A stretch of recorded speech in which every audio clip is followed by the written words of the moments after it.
Hi, I'm Dave, the host and creator of Dopey, the podcast on drugs, addiction, and dumb shit. Everyone has been saying I should start making YouTube videos, so I figured I'd start with something I know nothing about, the Daily Reflections. I have no idea what the fuck I'm doing, but I know it's gonna be great. Trust me. Good morning, Dopey. Galaxies glow.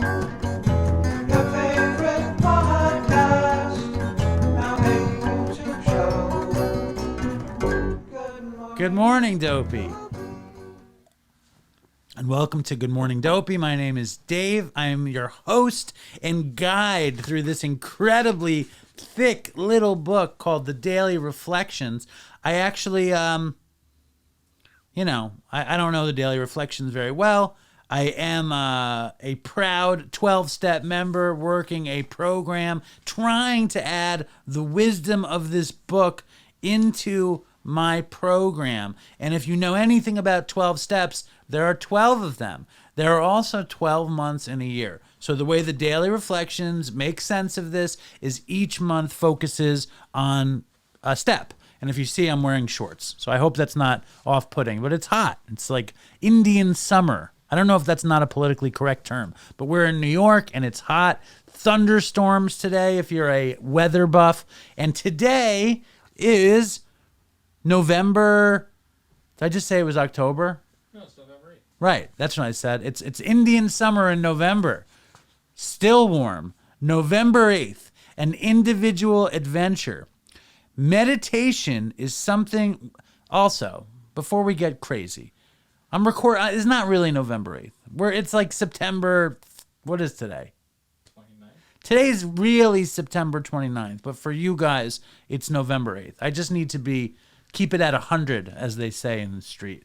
I also want to say, leave a comment. Try not to say anything too mean, but say something. We're trying to get the community to interact. I'm trying to make this Daily Reflections more digestible in 2021. Anyway, back to the book.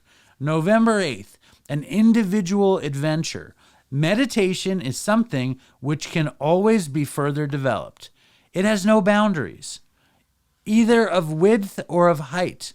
Aided by such instruction and example as we can find, it is essentially an individual adventure, something which each one of us works out in his or her own way. It doesn't say or her. I'm just adding that because I'm incredibly progressive. Now, before we get into the next part, I want to talk about this. Meditation as adventure. There are two ways, or there are so many different ways to look at everything. I used to not be able to meditate. I did not enjoy it. I found myself seeking nothing, seeking a nothingness that I couldn't find because my head was always spinning. When I was in college, I was a TV major and I became an art history major, and I started studying like Buddhist art, and that made me take a class in Eastern and primal religions. I was also a crazy pot smoker, and I was interested in like altered consciousness. And they would take us on these guided meditations where we would lie on the floor and we would imagine an opening in the earth that we would go through, and then we would be in this sort of other land, this sort of like, that's how we were supposed to find our spirit animal, I remember when I was in college. And I really enjoyed that. So when I hear an individual adventure, it reminds me of that. And when I meditate now, what I do is I sit down and I put on a timer and I listen to kind of nature and I follow my breath. And if my head goes to a thought, I don't get upset at myself. I go with the thought and I come back. And sometimes I use my imagination and I do that old meditation that they taught us in college. And I imagine a hole in the ground. And I go down there and I look around for a second. And I like that adventure. I also just like the adventure in my head of where my thoughts go during just a short meditation. And just so you know how deep my meditation practice is, the furthest I've been is 7 minutes, and then I stopped meditating again, and now I'm back to 5, building up towards 7. I think eventually I want to get to 20. Let me finish this thing. My spiritual growth is with God as I understand him.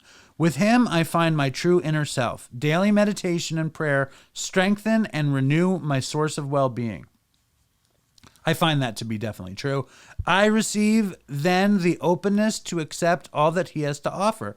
With God, I have the reassurance that my journey will be as he wants for me. And for that, I am grateful to have God in my life. Yes, I find this to be true. I find this kind of talk to be...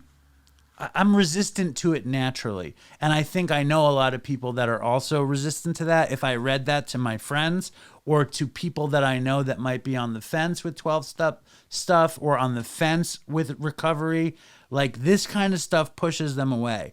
But I find that when you meditate and you just open yourself up to the vastness of the universe, you can find some kind of peace. I know that I do. And I know that when I pray every morning, and I've been not as diligent with my meditation, but when I do meditate, it really creates not only an adventure, but like it makes my head feel like it's in a spa, like it luxuriates my mind. And when I'm done, I feel good. Also, the other part of the adventure is I get good ideas. When I meditate, solutions come to me that I didn't expect. Even when I don't meditate on a problem, weird ideas come to me. So I recommend setting a timer, sitting for 5 minutes. Don't get upset when thoughts come into your head or you have emotions. Just let them come in and let them go out and enjoy the great adventure that is meditation and recovery. Anyway, thank you. I'm Dave. Stay strong, Dopey Nation. Fucking toodles for Chris. Leave a comment. Be well. Thank you.